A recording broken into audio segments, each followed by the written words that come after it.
everyone, I'm Ishwarya Saxena and I welcome you to my YouTube channel, that is Attract English by Ishwarya Saxena.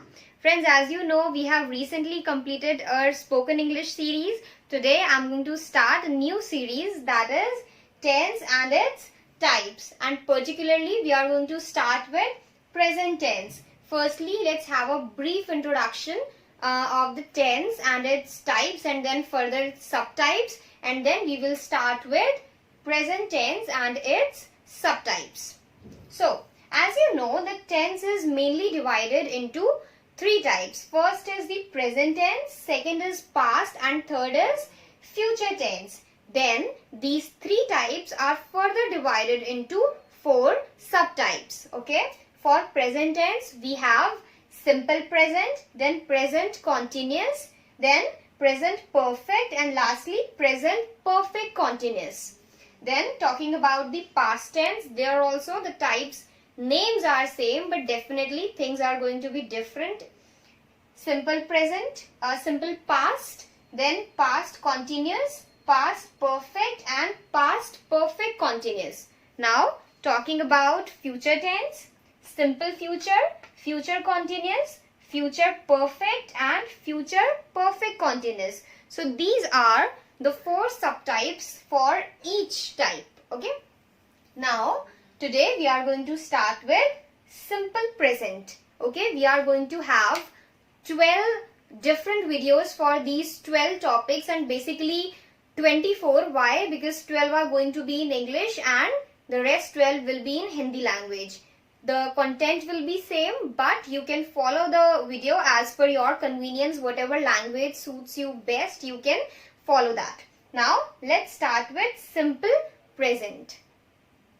Let's see the format for framing sentences in simple present tense. The sentence starts with a subject, then verb's first form. The first form of verb is the base form of verb. It means come, go, write. Okay, not coming, not came, but come. The base form of verb is known as the first form of verb. Then plus object. Now making it more clear to you, a subject is always either a noun or a pronoun, right? Then verb's first form. To that we add s or es. There are two conditions which has to be satisfied in order to add s or es at the end of the verb. Two conditions are, first is the subject has to be a third person plus it has to be singular. If these two conditions are satisfied, then we add s or es at the end of first form of verb in order to frame sentences in simple present. And then object. What is an object?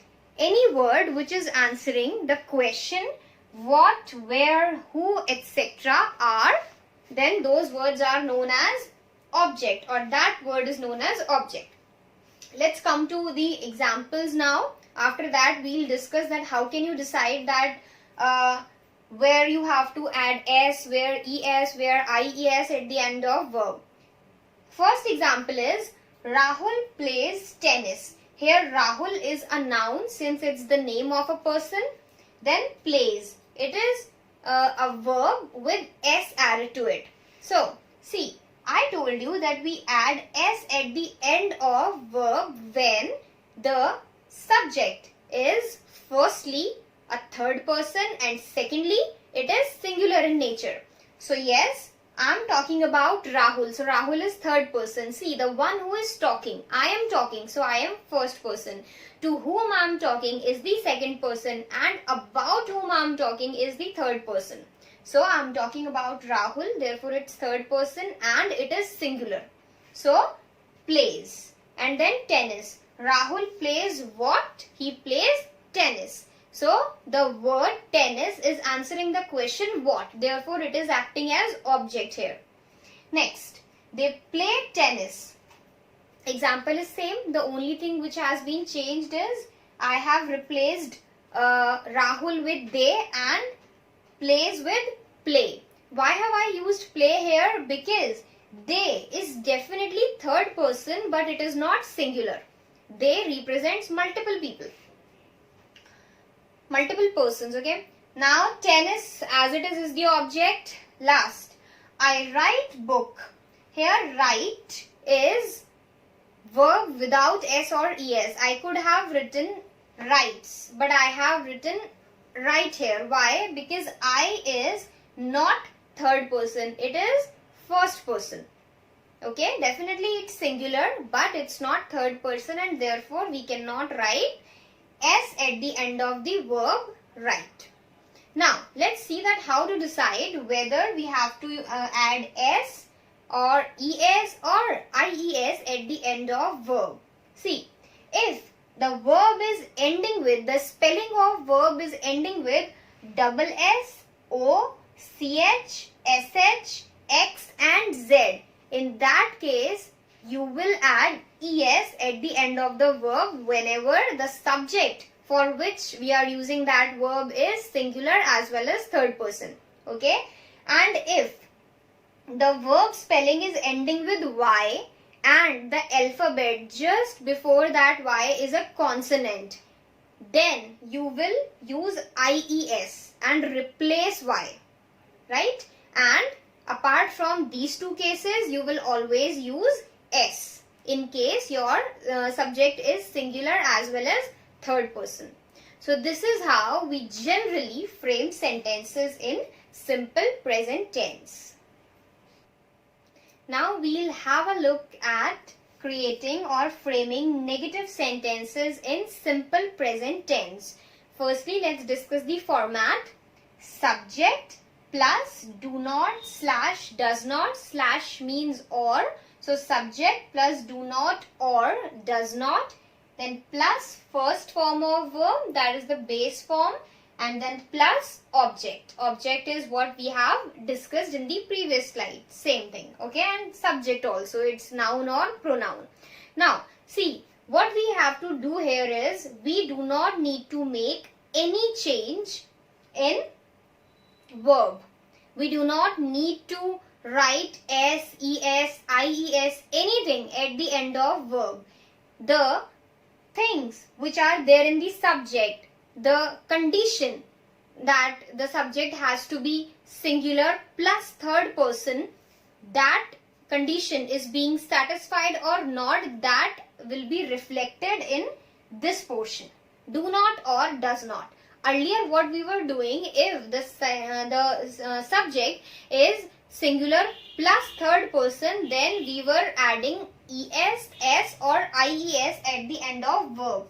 But now we are not going to do that. The verb will be simply used in first form, but in that case we have to use does not. And if any of these or both of these two conditions are not being satisfied, then we will use do not. This is the simple thing. Let's discuss some examples. I have taken same examples that we have used in earlier slides so that it will be easier for you to understand. First is, I do not write book. In earlier slide, I wrote, I write book, and I said that I cannot use writes here because I is not third person. So since there we have not used writes because I is first person, here we cannot use does, we will use do.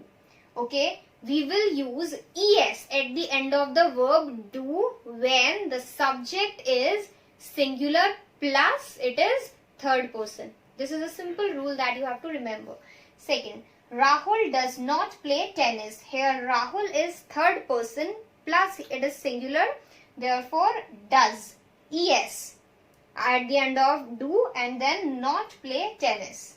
Last, they do not play tennis. Here they is third person but it is plural, therefore we cannot add es at the end of do, and so we will write they do not play tennis. This is how we frame negative sentences in simple present tense. Now we will see that how can we frame interrogative sentences using simple present tense. Okay, now what are interrogative sentences? They are questions. Let's discuss the formats first. Do or does. The sentence or the question will start with do or does, then plus subject plus verb. As we know, we will use the first form of verb, then plus object and question mark, because an interrogative sentence always ends with a question mark. So, do or does. How to decide that whether the question will start with do or does? We have to again check the two conditions on subject. If the subject is singular plus third person, then we will use does, and if not, then we will use do. If any of these two or both of these two conditions are not being satisfied, then we will use do, otherwise does, and the verb will not be affected by anything. Okay, no matter the conditions are being satisfied or not, the verb will always be used in first form without any s, es, ies. Okay, it will be purely the base form of verb and nothing else. Let's see some examples. Again, I have repeated the same examples to make the things more clear to you.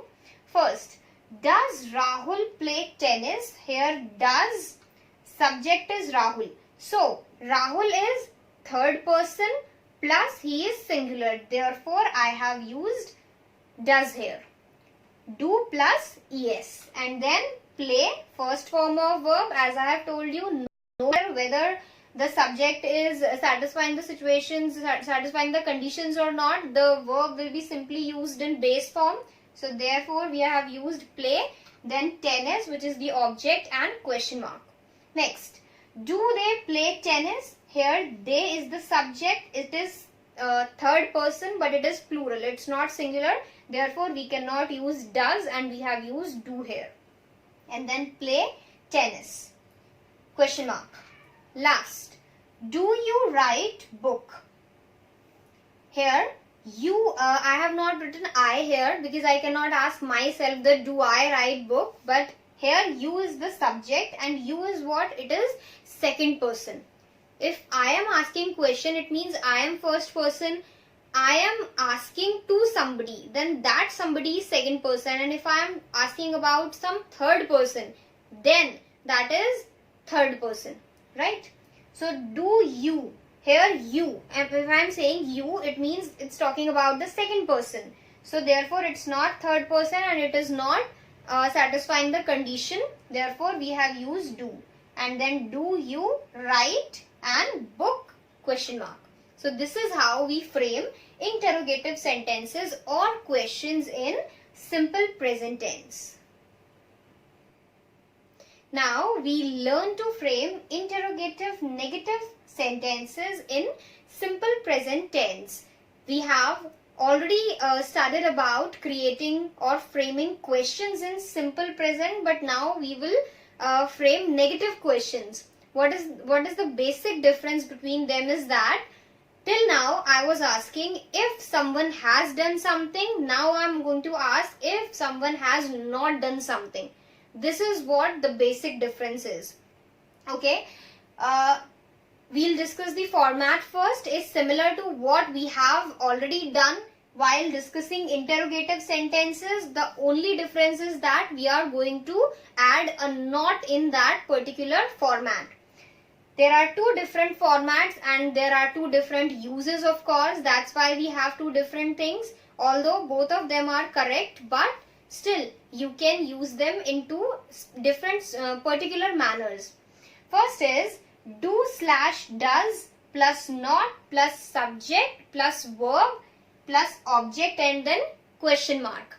And then next format is do/does plus subject plus not plus verb, first form of verb of course, then plus object and question mark. The only difference between both of them is that here not is placed just after do or does and here it is after the subject. Okay, both of the formats are correct, but you use or we use the first one while speaking and the second one is more appropriate while writing. Well, you can use both of them in any of the cases, okay, in reciprocal type also, like you can use this for speaking and this for writing, then also it would not be wrong, but still I am telling you the more appropriate way of using these two formats. it will sound more appropriate while speaking, and this one will be more appropriate while writing. Let's see examples. Does not Rahul play tennis? Here, does, because Rahul is singular plus third person, so does, and following the first format I have written not just after does, and does Rahul not play tennis, then question mark. Second example is following the second format.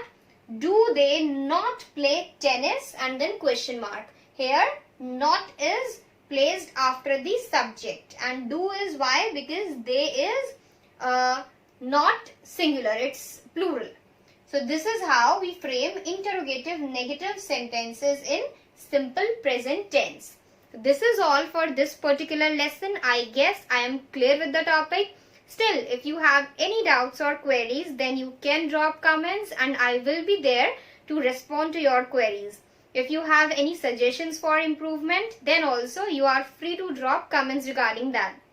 You can also press the bell icon to get all the notifications regarding our latest updates, and do not forget to subscribe this channel and like and share my videos.